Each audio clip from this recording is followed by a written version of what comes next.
बच्चे ने क्वेश्चन लाया, क्वेश्चन नंबर 5 6 इवेलुएट, इसको इवेलुएट करना है।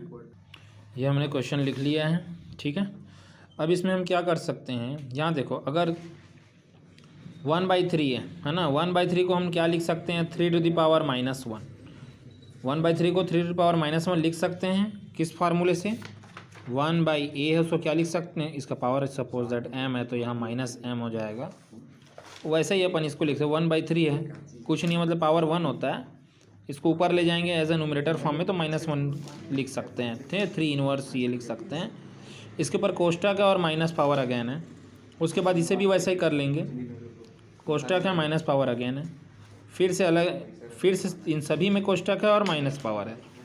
तो यहाँ देखो एक फार्मूला आपने और देखा होगा, a to the power m, इसका पावर अगर n है तो क्या हो जाए, a to the power m into n, power आपस में मल्टीप्लाई हो जाते हैं इस कंडीशन में, आपको याद रखना पड़ेगा।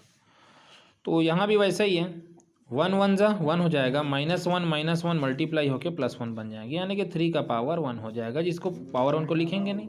-4 का पावर भी यहाँ -1 यानी कि -1 into -1 that will be equal to 1, तो 1 हो जाएगा, तो इसको अपन लिखेंगे नहीं। ये बड़ा वाला कोष्टक की अब ज़रूरत नहीं है तो छोटा ही कोष्टक ले लेते हैं, और ये क्या power -1, 3 - 4 that will be equal to -1।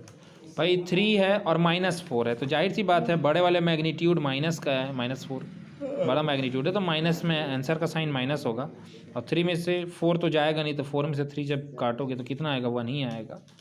इसका पावर बेटा -1, ठीक है।